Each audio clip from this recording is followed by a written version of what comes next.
दशकम् 29 नारायणाखिलगुरु भगवन्नमस्ते सर्वत्र गोविन्दनामसङ्कीर्तनं गोविन्दा गोविन्द श्री हरये नमः। स्वामिये शरणमय्यप्पा। उद्गच्छतस्तव कराधमृतं हरत्सु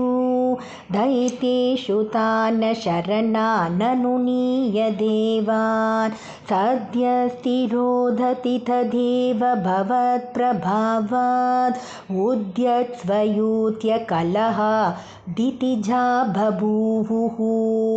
श्यामां रुचापि वयसापि तनुं तदानीं प्राप्तोऽसि तुङ्गकुचमण्डलपङ्गुरां त्वं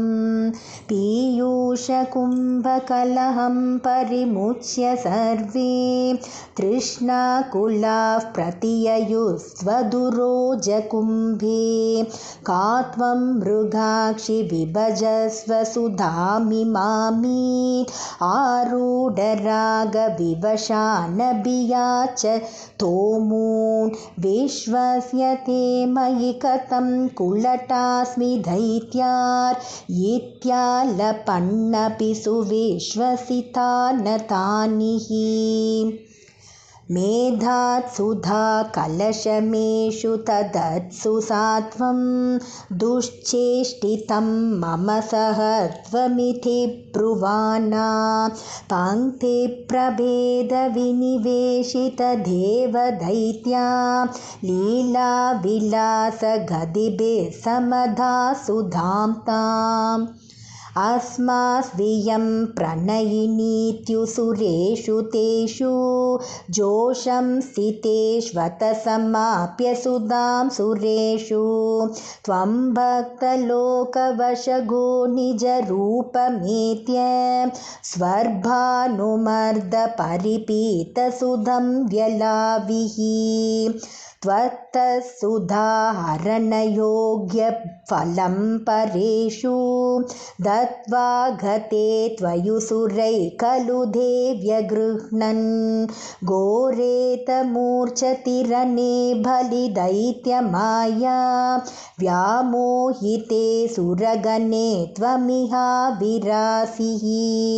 त्वं कालनेमि मतमालिमुखाञ्जघन्त शक्रो जगान बलिजम्बवलान् सपाकान् शुष्कार्द्रदुष्करवदे नमुचौचलूने पेनेन नारदगिरान्यरुणोरनं त्वं योषा वपुर्धनुजमोहनमाहितं ते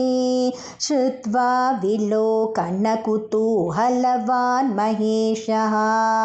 भूतैः समं गिरिजया च गतः पदं ते स्तुत्वा ब्रवीदभिमतं त्वमतोतिरोधाः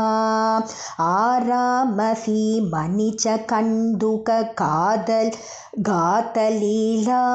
लोलायमाननयनां कमनीमनोज्ञां